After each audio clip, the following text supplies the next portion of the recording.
seperti dibiasakan oleh beberapa orang, tetapi marilah kita saling menasehati dan semakin giat melakukannya menjelang hari Tuhan yang mendekat. Haleluya. Mari kita angkat pujian ini. Terima kasih Tuhan.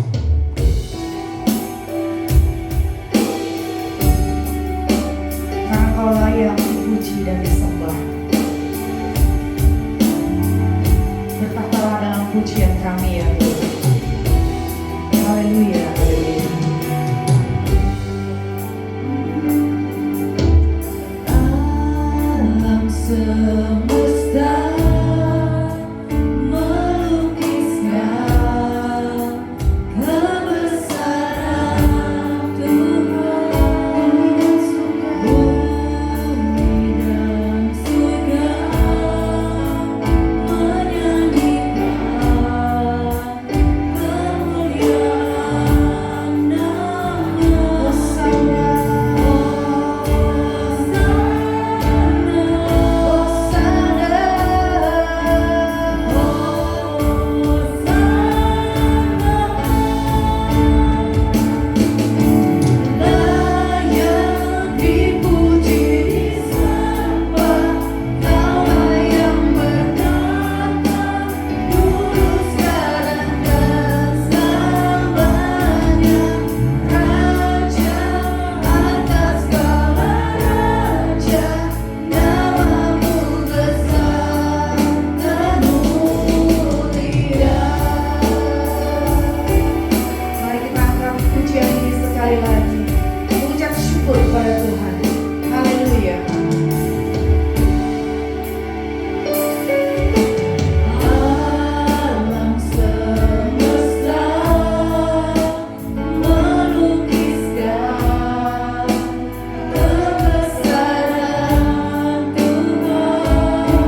untuk memuji dan memuliakan nama-Mu.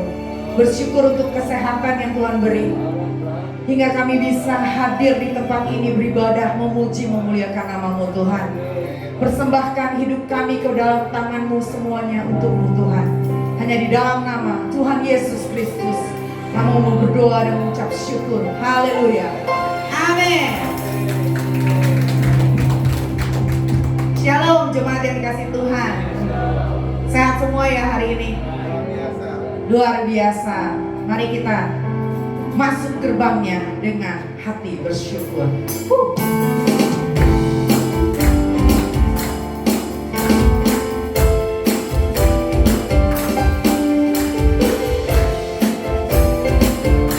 Mari menari buat Tuhan. Masuk gerbangnya bersyukur dengan penuh pujian, bersuka di hadiratnya, nyanyi besarkan agung namanya, puji yang tiuplah sangkakala, musik dan tarian, semua makhluk di bumi disuka dengan senang hati, naikkan pujian. Sebab Tuhan baik.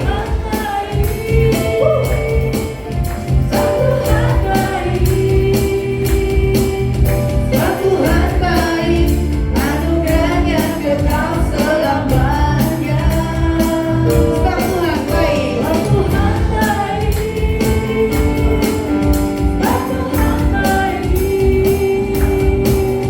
Sebab Tuhan baik, anugerahnya kekal selamanya.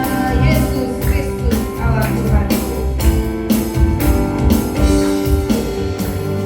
Yesus Kristus Allah Tuhanku, pencipta segalanya, datang sujud di hadapannya, angkat tanganmu, naikkan pujian, pujian tiuplah sangkakala, musik dan tarian, semua makhluk di bumi disuka dengan senang hati, naikkan pujian. Sebab Tuhan baik. Sebab Tuhan baik. Sebab Tuhan baik. Sebab Tuhan baik, anugerahnya kekal selamanya. Sebab Tuhan baik. Sebab Tuhan baik. Sebab Tuhan baik, anugerahnya kekal selamanya. Sebab Tuhan baik. Sebab Tuhan baik. Sebab Tuhan baik, anugerahnya kekal selamanya. Katakan sekali lagi, Tuhan baik. Haleluya. Sebab Tuhan baik. Sebab Tuhan baik. Sebab Tuhan baik, anugerahnya kekal selamanya. Sebab Tuhan baik. Sebab Tuhan baik. Sebab Tuhan baik, anugerahnya kekal selamanya. Sebab Tuhan baik. Sebab Tuhan baik. Sebab Tuhan baik, anugerahnya kekal selamanya. Sebab Tuhan baik, anugerahnya kekal selamanya. Sebab Tuhan baik, anugerahnya kekal selamanya.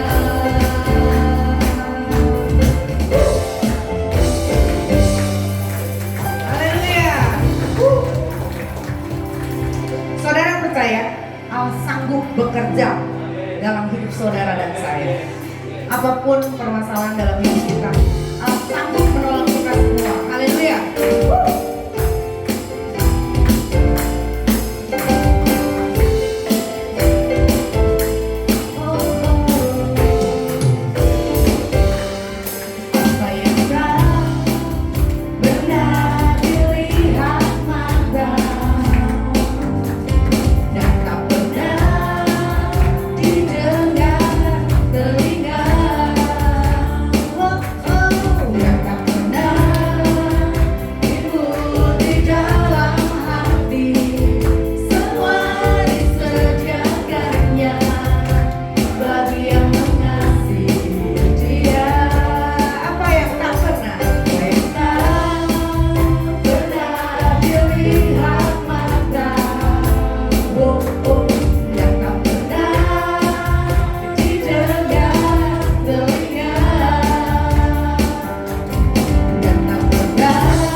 Saudara-saudara, semua yang kita alami hari-hari ini terkadang sulit kita mengerti.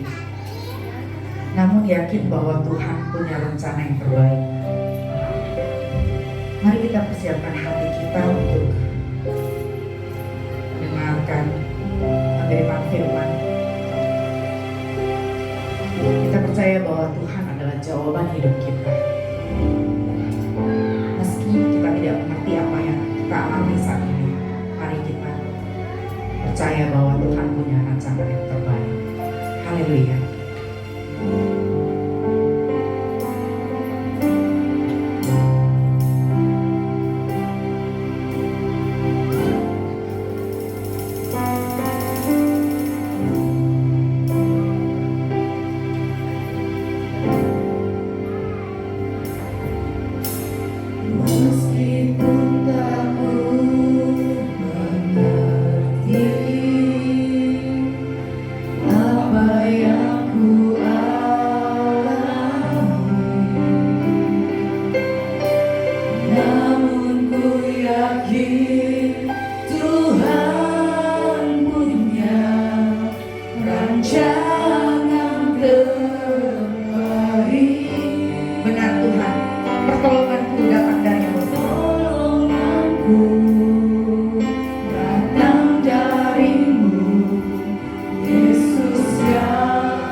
Datang darimu, Yesus yang ku percaya.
itu yang kau sediakan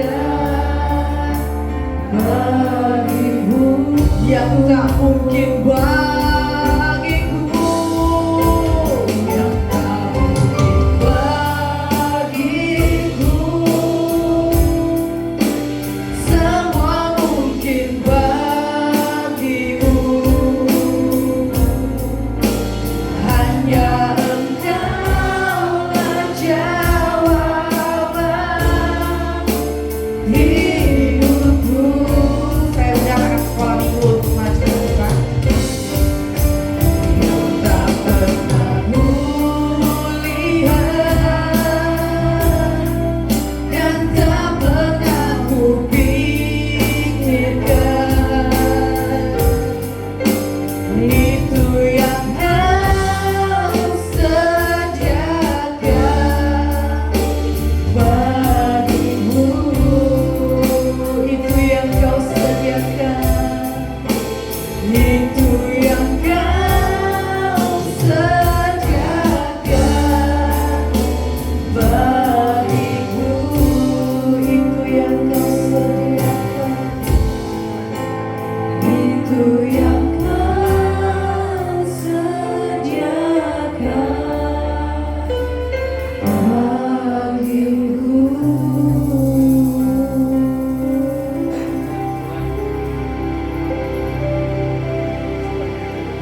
Itulah yang kami percaya Tuhan. Pada siang hari ini Abah mau serahkan anak-anak sekolah minggu ini ke dalam tangan Tuhan. Aku berdoa di dalam nama Tuhan Yesus, di dalam nama Tuhan Yesus, di dalam nama Tuhan Yesus, di dalam nama Tuhan Yesus, di dalam nama Tuhan Yesus, di dalam nama Tuhan Yesus, di dalam nama Tuhan Yesus, dalam nama Tuhan Yesus, di dalam nama Tuhan Yesus Kristus, di dalam nama Tuhan Yesus. Hamba serahkan mereka ke dalam tangan Tuhan. Biarlah mereka sebentar akan mendengarkan cerita kebenaran firman Tuhan. Biarlah itu boleh masuk di dalam kehidupan mereka, sehingga mereka boleh menjadi anak-anak yang diberkati oleh Tuhan, menjadi anak-anak yang dipakai oleh Tuhan, diberikan hikmat yang daripada Tuhan, diberikan kesehatan yang daripada Tuhan turun atas mereka semuanya.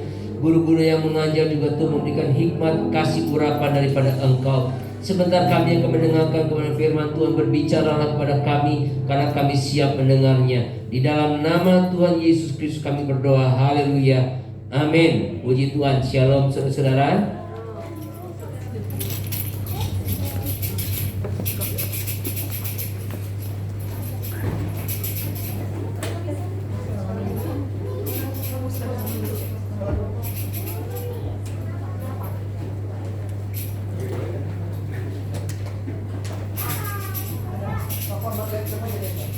Iya.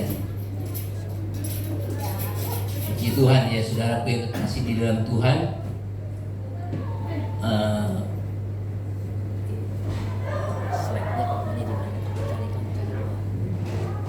Ya saudara-saudara, pada hari ini banyak juga yang berhalangan. Ada yang izin katanya mau samjitan, ada juga yang lagi jaga angpau, saudara-saudara kasih Tuhan. Ada juga beberapa hal yang berhalangan untuk tidak bisa hadir. Saudaraku yang terkasih di dalam Tuhan, pada hari ini kondisi saya juga kurang begitu sehat ya, flu. Malam juga cukup malam mempersiapkan ini ruangan, karena ruangan ini cukup ramai. Setengah 12 malam kami baru bisa beres-beres ini ruangan ya saudara. Pada hari ini dunia sedang berduka dan ramai membahas kematian Ratu Elizabeth II ya. Coba ini ya. Ratu Elizabeth II ini salah satu pemimpin terlama dan yang paling dihormati ya. Senin lalu, saudara-saudaraku, Senin lalu Ratu Elizabeth dikebumikan ya. Ada pelajaran-pelajaran yang bisa kita dapatkan dari beliau sang ratu. Ratu yang berpegang teguh pada dasar-dasar kekristenan dalam menjalankan kerajaan yang dipimpinnya ya. Ini adalah Ratu Elizabeth, saudaraku yang kekasih di dalam Tuhan. Dia adalah seorang pemimpin Kristen yang luar biasa, yang memegang dasar-dasar kekristenan dalam menjalankan kerajaan yang dipimpinnya. Lembaga Alkitab Indonesia dalam situs resmi Instagramnya mencatat bahwa Ratu Elizabeth berperan besar dalam pencetakan Alkitab. Ratu Elizabeth menjabat sebagai pelindung lembaga Alkitab Inggris dan lembaga Alkitab Skotlandia. Pertanyaannya pada hari ini, pelajaran apa yang kita bisa dapat dari seorang ratu yang menjalankan pemerintahannya itu berdasarkan prinsip-prinsip Kristen? Sehingga tidak heran kerajaan di muka bumi ini tidak ada yang sebesar dan tidak ada yang selama daripada kerajaan Inggris, karena mereka berpegang teguh akan prinsip-prinsip kekristenan. Kalau saudara bisa menggali tentang latar belakang atau perjalanan kerajaan Inggris, kita juga akan kagum bahwa banyak hal-hal yang tidak kita ketahui mereka menjalankan secara ketat tentang ajaran-ajaran Kristen itu diberlakukan. Pelajaran apa saja yang dapat dari Ratu Elizabeth? Pertama, saudaraku yang kekasih di dalam Tuhan, pertama, jangan komplain, tidak perlu menjelaskan. Ini pelajaran yang didapat dari Ratu Elizabeth. Banyak gosip yang ditujukan pada keluarga kerajaan, tetapi Ratu Elizabeth menetapkan jangan komplain, tidak perlu menjelaskan. Ketika dituduh oleh mertuanya sendiri, Meghan Markle, bahwa keluarga kerajaan rasis, Ratu tidak bereaksi. Dia tidak membuat pernyataan balasan atau menuntut, dia tidak melakukan apa-apa. Ratu bahkan mengundang menantunya untuk mengunjunginya. Kalau Ratu membalas semua pernyataan atau gosip, maka waktunya akan habis untuk hal itu, tidak produktif. Selain itu, balas-membalas pernyataan akan menambah panjang masalah. Lama-lama toh gosip akan berhenti sendiri, bukan? Perilaku ratu yang konsisten menjadi jawaban terbaik bagi setiap gosip. Sama dengan kita seharusnya. Saat kita menghadapi masalah, jangan protes, diam saja, ikuti apa yang Tuhan mau di dalam kehidupan kita. Protes bukan menyelesaikan masalah, tapi tambah masalah di dalam kehidupan kita. Seperti bangsa Israel, saudara-saudara kasih Tuhan, saat dibawa oleh Tuhan ke padang gurun, mereka protes, banyak komplain, banyak mengeluh. Mereka berkata di Mesir lebih baik, susah-susahnya di Mesir masih bisa dapat makan. Ini di padang gurun bagaimana kami bisa makan? Air saja tidak punya, air tidak ada, makanan tidak ada. Mereka protes, mereka menggerutu. Kata menggerutu itu dianggap berdosa oleh Tuhan. Karena kenapa? Kata menggerutu kalau kita melihat dari Kamus Besar Bahasa Indonesia artinya menganggap Tuhan tidak becus mengatur kita. Orang yang suka menggerutu kepada Tuhan itu sama saja dengan berkata, Tuhan, lu itu gak becus ngatur hidup gua. Nah, itu sebuah dosa. Jadi saudara kasih Tuhan, janganlah kita protes, janganlah kita komplain, tetapi biarlah kita berdiam diri. Mereka orang-orang yang ada di padang gurun berkata di Mesir lebih baik, susah-susahnya di Mesir masih bisa makan. Di sini mana apa yang bisa kita makan? Ikut Tuhan, hidup kok tambah susah ya. Banyak orang yang berkata demikian. Dulu belum ikut Tuhan, hidupnya senang. Sekarang ikut Tuhan, kok hidupnya tambah susah ya. Bisnisnya tambah susah, keluarga tambah repot, keluarga tambah kacau. Saudara kasih Tuhan, tetaplah tenang saat menghadapi masalah. Itulah yang Tuhan inginkan. Janganlah kita panik, janganlah kita protes, janganlah kita komplain, tetapi tetaplah tenang. Jangan bereaksi terlalu keras. Alkitab berkata, dalam tinggal tenang dan percaya terletak kekuatanmu. Saat engkau diam, saat engkau tenang, terletak kekuatanmu. Saudaraku yang kekasih dalam Tuhan, jangan bereaksi terlalu keras saat menghadapi masalah atau saat orang lain mencacimu. saat orang lain menghakimu, apalagi saat orang lain memarahi kita. Alkitab mengajarkan kepada kita, saudara kasih Tuhan, di dalam Yakobus 1 ayat yang ke-19 dan yang ke-20. Hai saudara-saudara yang kukasihi, ingatlah hal ini. Setiap orang hendaklah cepat untuk mendengar, tetapi lambat untuk berkata-kata, dan juga lambat untuk marah. Sebab amarah manusia tidak mengerjakan kebenaran di hadapan Allah. Dikatakan bahwa kita ini hendaklah cepat untuk mendengar. Maaf saudara, saya harus minum, tenggorokan kering.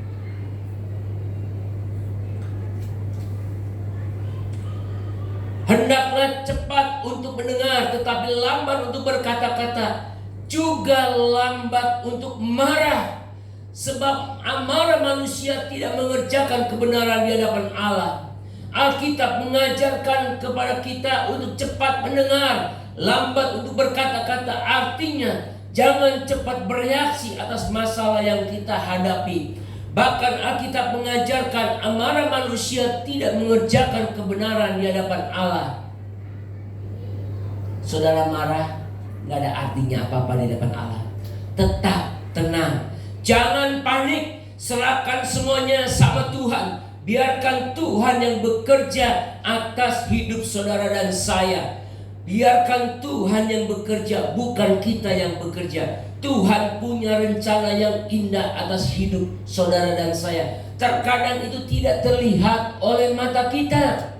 Tuhan punya sesuatu master plan yang begitu luar biasa, tetapi tidak pernah kita melihatnya.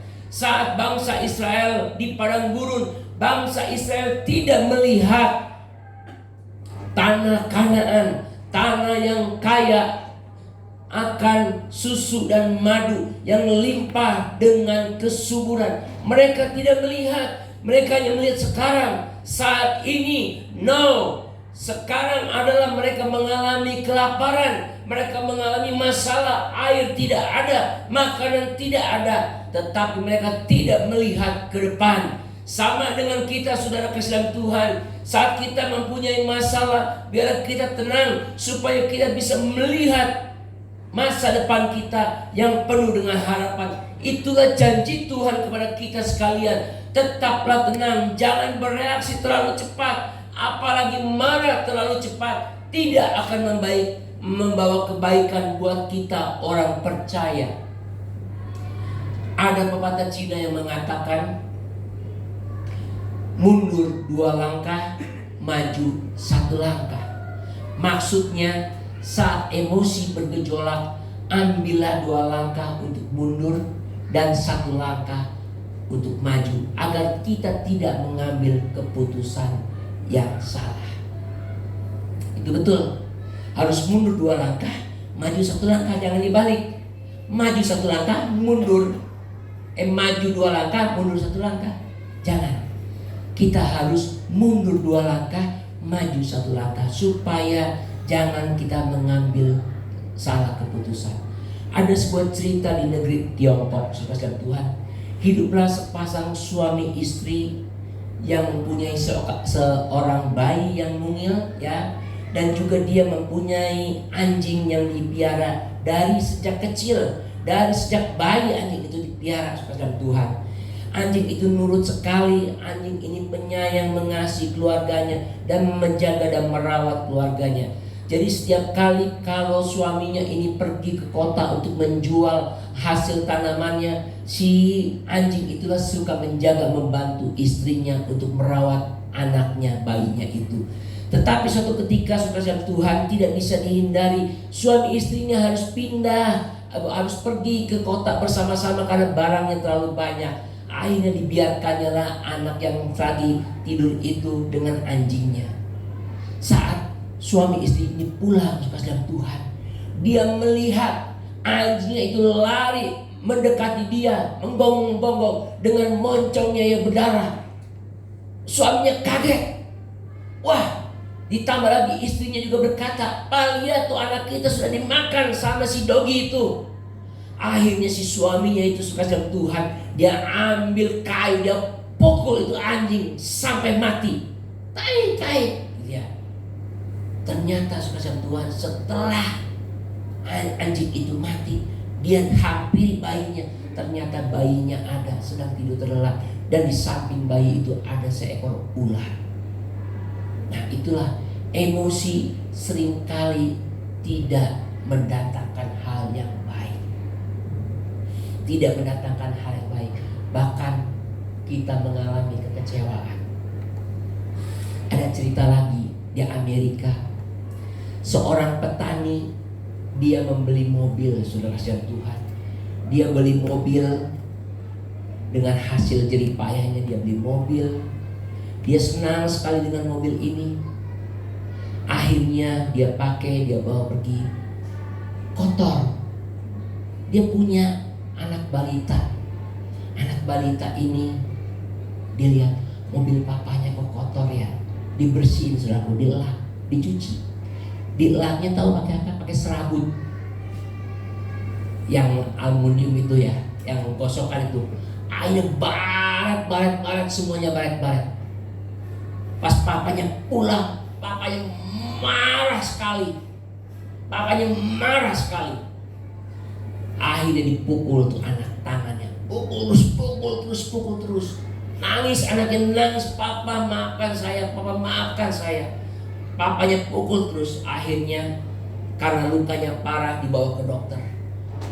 Dan dokter berkata, maaf Pak, tangan anak Bapak tidak bisa diselamatkan, harus diamputasi. Mendengar itu hatinya hancur. Ditambah lagi anaknya berkata, Papa, bisa enggak tangan aku kembalikan ke tanganku? Aku tidak akan nakal lagi. Aku tidak akan rusak mobil Papa. Papanya menangis. Papanya meninggalkan anak itu, dan akhir hidupnya papanya bunuh diri. Gak bisa menerima. Itu penyesalan. Karena emosi taruh di depan. Tidak mendatangkan apa-apa. Ini suatu cerita yang baik buat kita pelajari. Nah, saudaraku yang kekasih dalam Tuhan, jadi tetaplah tenang, jangan banyak komplain. Saat Ratu Elizabeth banyak menghadapi guncangan, dia tetap tenang. Padahal dia punya kekuasaan. Dia itu seorang ratu, seorang pemimpin negara yang mutlak, yang sah. Tetapi dia tidak melakukan itu. Sama dengan kita mari. Sebagai anak-anak Tuhan, kita juga harus mengontrol emosi kita. Kita harus tenang, harus diam, harus mengontrol diri kita. Kita harus tetap diam. Izinkanlah Tuhan itu berkarya di dalam kehidupan kita. Kita nggak tahu di depan kita itu apa yang akan terjadi, tetapi biarkanlah itu kita berikan semuanya kepada Tuhan. Kita serahkan kepada Tuhan. Saya percaya ada hal yang indah di dalam kehidupan kita yang Tuhan inginkan, saudara-saudara Tuhan. Saya percaya itu. Mari kita belajar serahkan diri kita kepada Tuhan. Jangan banyak komplain. Sama juga di dalam mengembalakan sidang jemaat di tempat ini. Seringkali kalau mau mengikuti hati banyak komplain. Tetapi saya mau belajar tetap diam. Tetap belajar mengikuti alurnya Tuhan. Apa yang Tuhan inginkan di dalam kehidupan saya. Saya belajar tidak mau komplain, tidak mau protes. Belajar tetap diam di hadapan Tuhan. Yang berikutnya, apa yang kita bisa pelajari daripada Ratu Elizabeth? 2, tujuannya untuk melayani. Sebelum menjadi ratu, pada tahun 1947, Putri Elizabeth melakukan tur ke Afrika Selatan bersama orang tuanya dan saudara perempuannya, Putri Margaret Rose. Dalam pidato yang disiarkan dari Cape Town pada hari ulang tahunnya yang ke-21, Putri Elizabeth merujuk moto leluhurnya, saya mengabdi, dengan mengatakan janjinya. Janjinya ini, saya menyatakan di hadapan Anda semua bahwa seluruh hidup saya, baik panjang atau pendek, akan dikhususkan untuk melayani Anda dan melayani keluarga kekaisaran besar kita yang menjadi milik kita semua. Inilah pidato Putri Elizabeth dia sebelum menjadi ratu. Hidup sebagai seorang pelayan telah terpatri dari masa mudanya lewat gaya kepemimpinan maupun gaya hidupnya. Sepanjang pemerintahannya, Ratu Elizabeth sangat fokus memahami tujuan hidupnya, yaitu melayani negara dan rakyatnya. Ini yang membantunya untuk bertahan selama 70 tahun memerintah di tengah pergantian zaman, krisis politik, bahkan masalah dalam keluarganya. Sebagai anak-anak Tuhan, untuk bisa bertahan di dalam Tuhan, kita harus melayani. Saudara dan saya untuk bisa survive di dalam perjalanan hidup kita, kita harus melayani Tuhan. Sebab melayani adalah panggilan setiap orang percaya. Melayani adalah panggilan setiap orang percaya. Bukan hanya pendeta, bukan hanya pengurus gereja saja, tetapi semua orang percaya dipanggil untuk melayaninya. Di dalam Galatia 5 ayat yang ke-13 berbunyi demikian. Galatia 5 ayat 13, saudara-saudara, memang kamu telah dipanggil untuk menderita, tetapi janganlah kamu mempergunakan kemerdekaan itu sebagai kesempatan untuk kehidupan dalam dosa, melainkan layanilah seorang akan yang lain oleh kasih.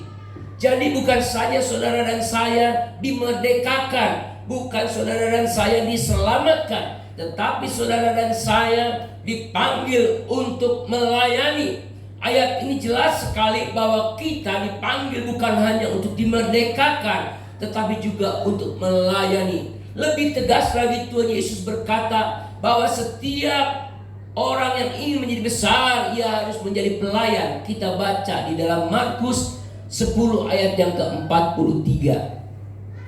Tidaklah demikian di antara kamu. Barang siapa ingin menjadi besar di antara kamu, hendaklah ia menjadi pelayanmu.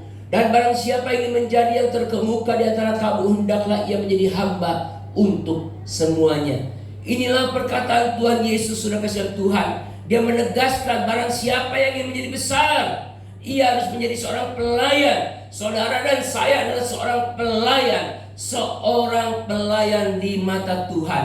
Melayani membuat kita menjadi rendah hati. Orang yang melayani akan memiliki hati yang rendah di hadapan Tuhan, memiliki kerendahan hati.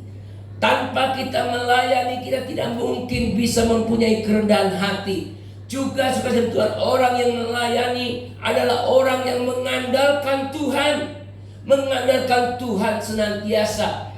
Dia selalu berharap kepada Tuhannya senantiasa. Orang yang melayani adalah orang yang bisa berempati terhadap orang lain, bisa turut merasakan kesusahan, kesulitan orang lain, bisa berempati. Maka dari itu Tuhan berkata, setiap orang, saudara dan saya adalah seorang pelayan yang harus melayani.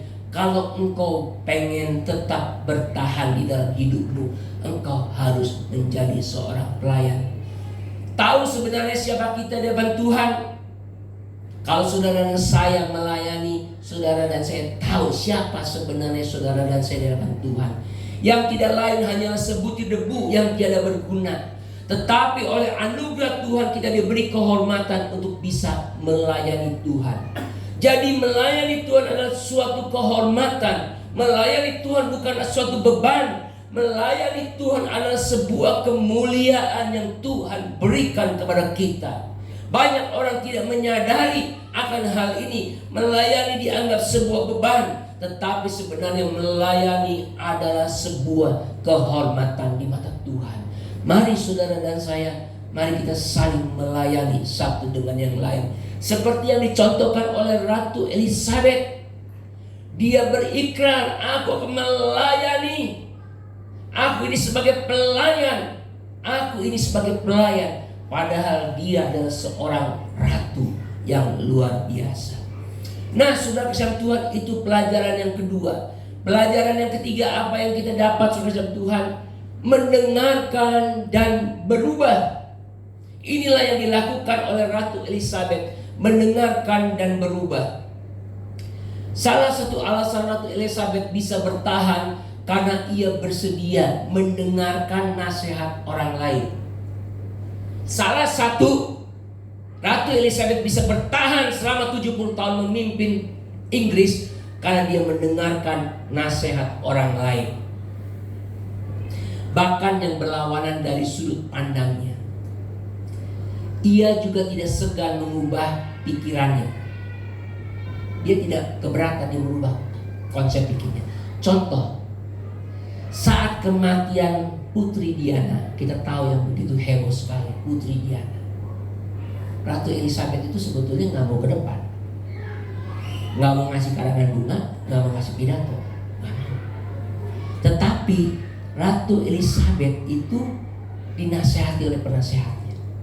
Ratu harus melakukan itu, dan dia lakukan. Dia berpidato dan dia memberikan karangan bunga. Jadi saudara kasih Tuhan, orang yang mau tetap maju untuk bisa tetap survive, dia harus mendengarkan dan dia harus bisa berubah. Tapi juga lihat-lihat juga, kita juga harus bisa mensortir apakah nasihat itu baik atau tidak. Ada juga nasihat yang tidak didengarkan oleh ratu. Saat ratu dilantik, saat Elizabeth dilantik menjadi ratu, Presiden Churchill dia berkata kepada Ratu Elizabeth, sudah, kamu nggak usah menyiarkan tentang pelantikan kamu menjadi ratu. Ratu Elizabeth menolak, tidak. Rakyat harus tahu, dunia harus tahu kalau saya ini adalah Ratu Inggris. Saya ini adalah orang yang memerintah kerajaan Inggris. Jadi kita juga harus tahu, bisa memilih, bisa dengan hikmat. Jadi saudara Tuhan, mendengar dan berubah, itu yang penting. Dalam Alkitab juga ada tokoh yang sangat disegani dan dihormati, yaitu Musa. Musa adalah tokoh yang fenomenal sekali. Musa adalah tokoh yang luar biasa sekali, yang membawa bangsa Israel keluar dari tanah Mesir, yang mengadakan mukjizat yang begitu luar biasa. Tetapi saat Musa dinasehati oleh mertuanya, dia mendengar. Tapi saya pikir bukan karena dinasihati oleh mertua, bukan karena dia takut mertua. Saudara kasih Tuhan, kita lihat apa yang dilakukan oleh mertua daripada Musa, Yitro.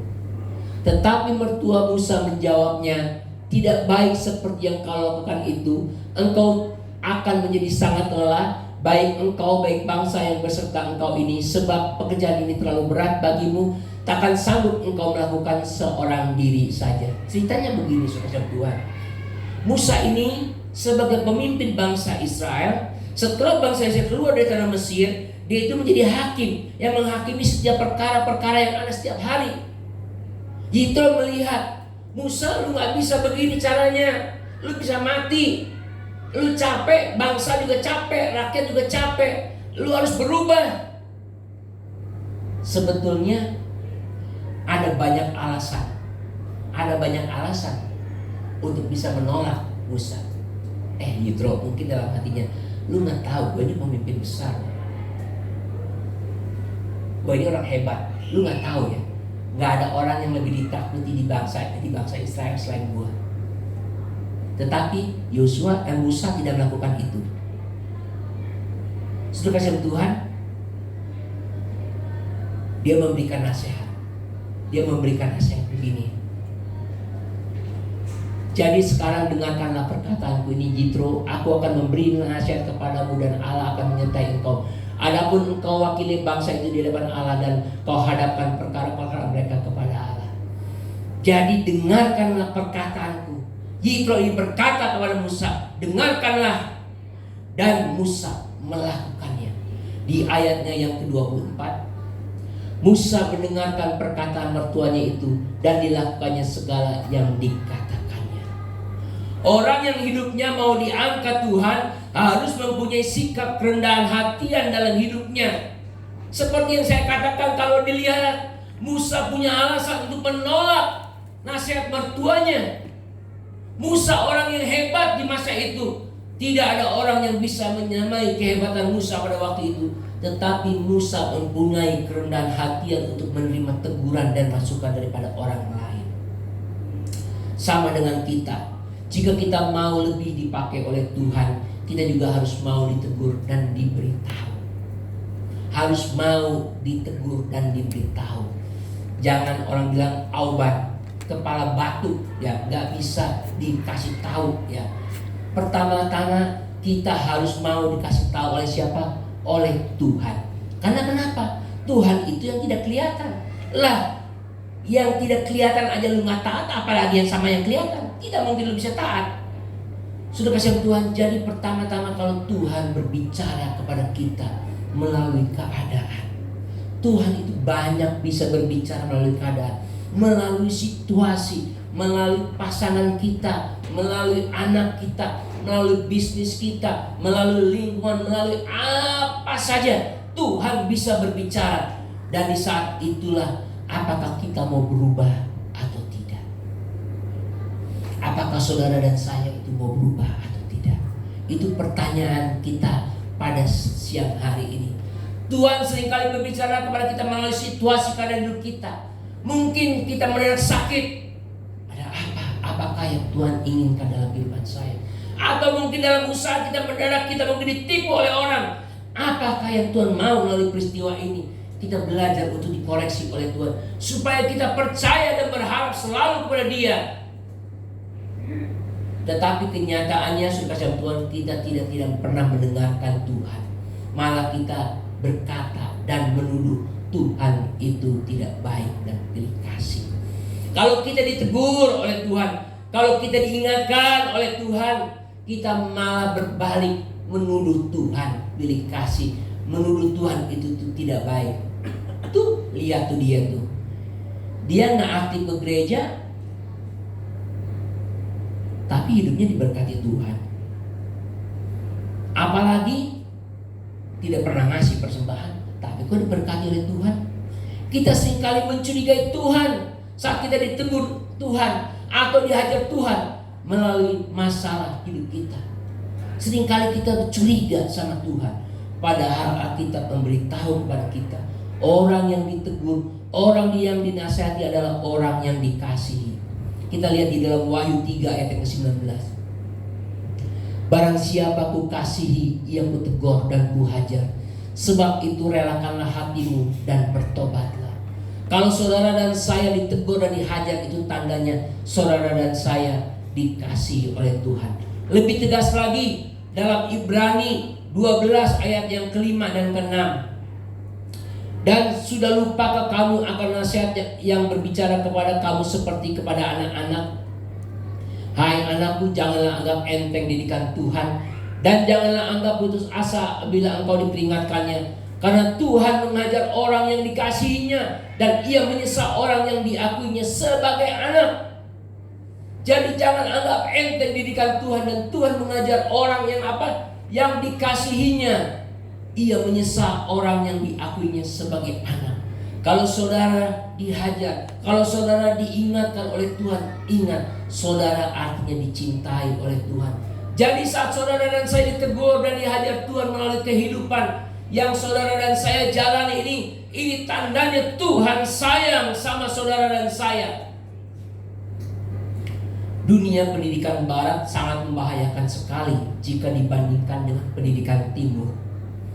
Karena dunia barat melarang orang tua menghajar dan menghukum anaknya, betul?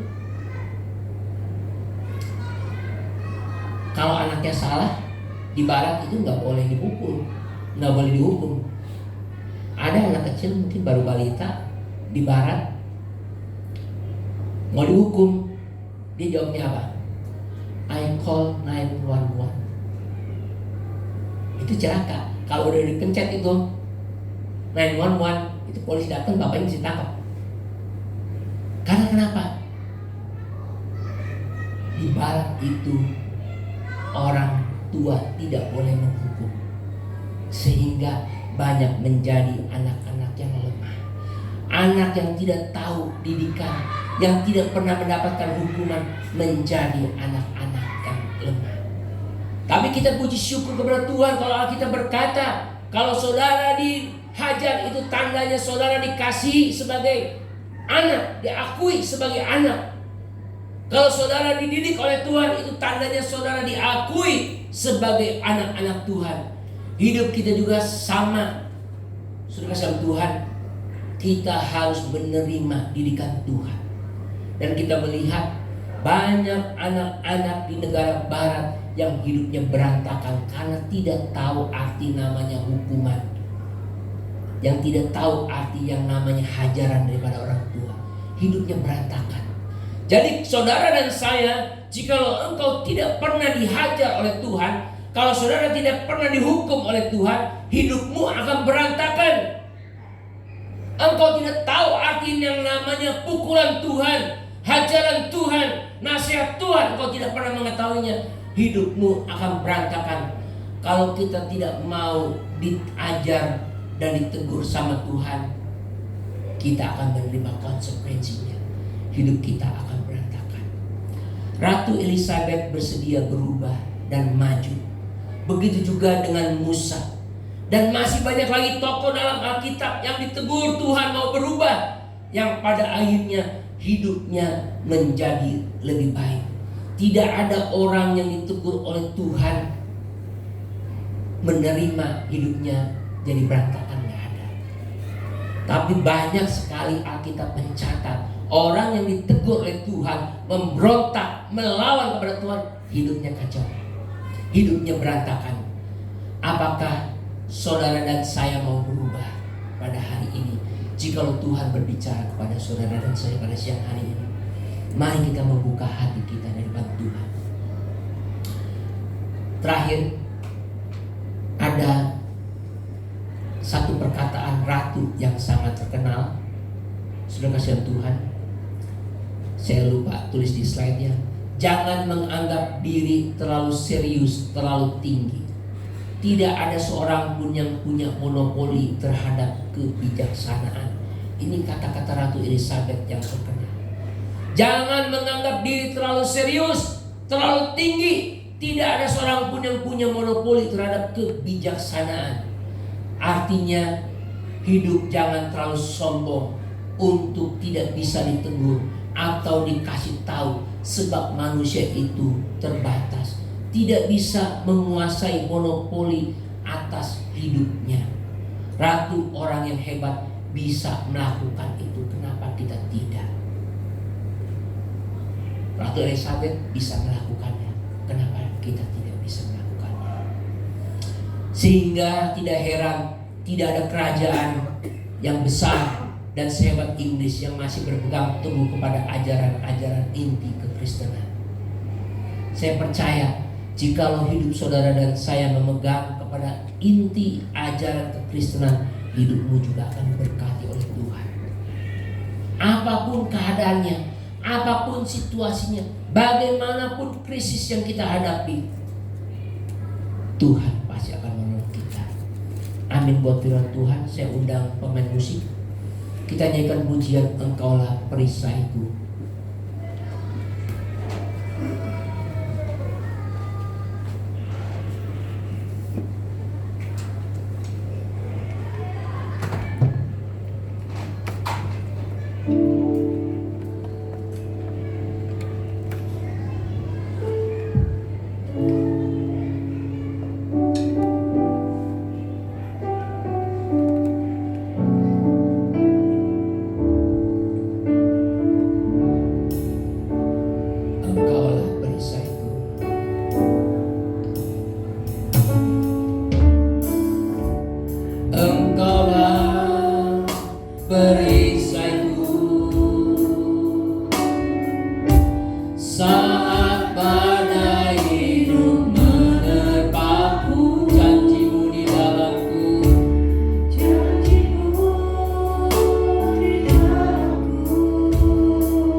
Dengan kekuatan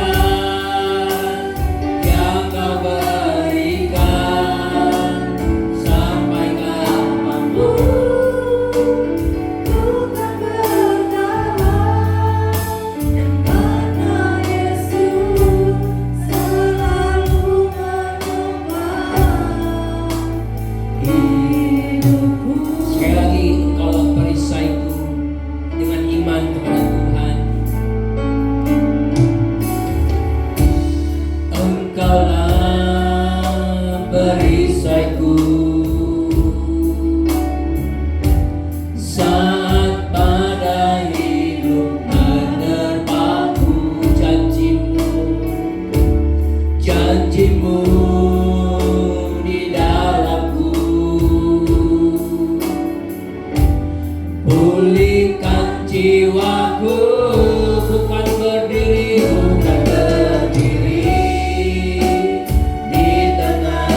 Terima kasih.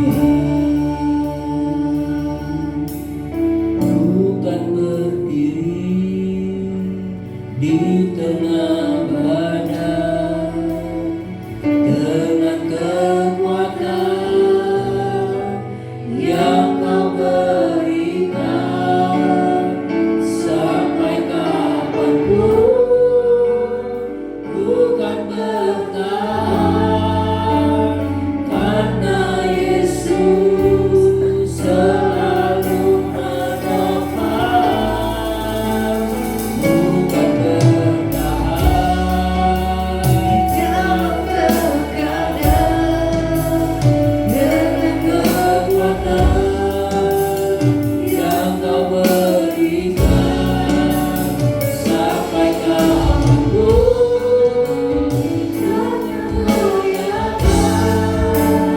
Karena Yesus selalu menopang hidupku.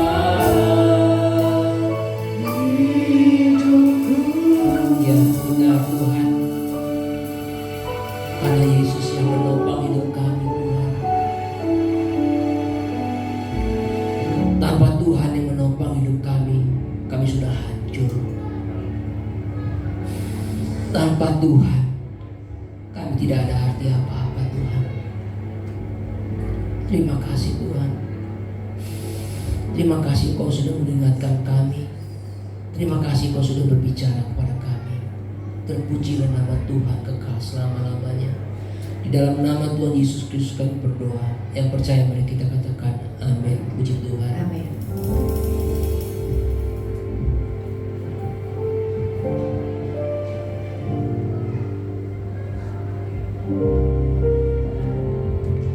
Shalom jemaat yang dikasihi Tuhan, saya lihat ada wajah baru di pagi hari ini yang begitu cerah hari ini. Haleluya.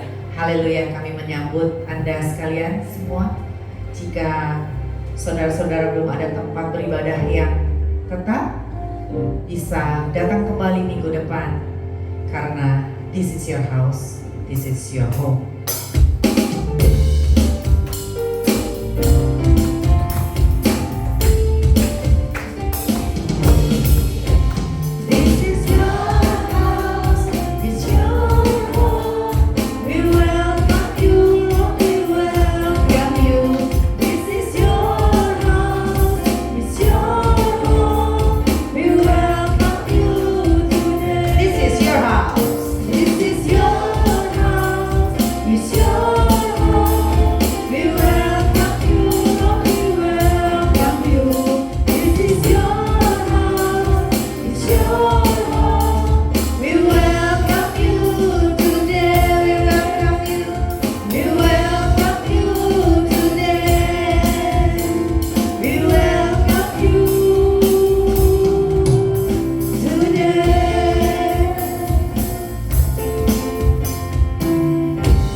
Untuk minggu depan kita ada ibadah disertai perjamuan kudus jam 10 pagi.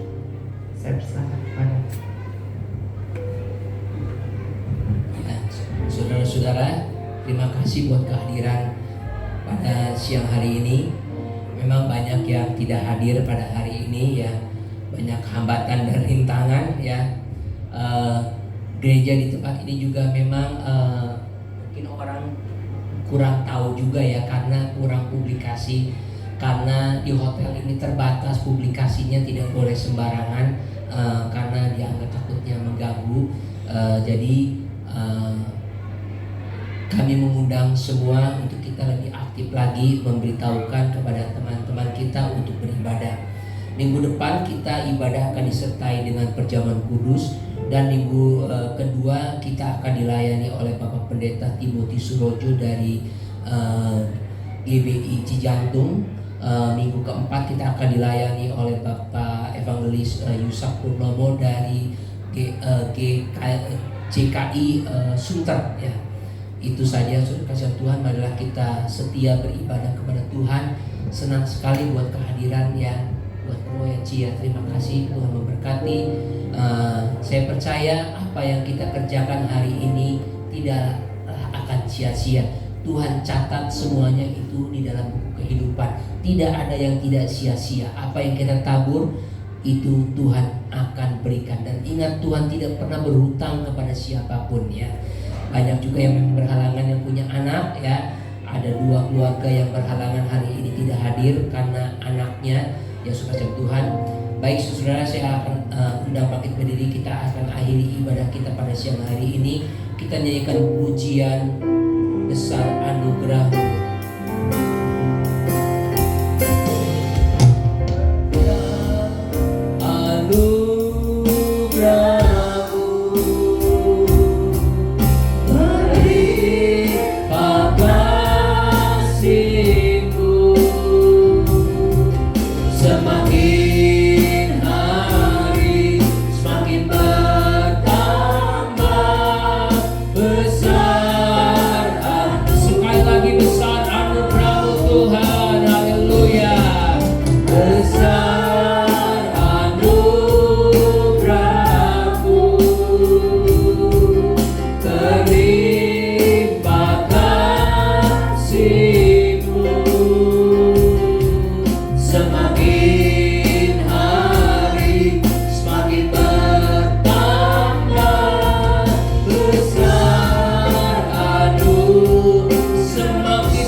Semakin hari semakin bertambah-tambah anugerah-Mu di dalam kehidupan kami Tuhan. Hamba berdoa untuk setiap jemaat Tuhan yang hadir pada hari ini. Biar Tuhan boleh melawat, biar Tuhan boleh memberkati mereka semuanya ya Tuhan.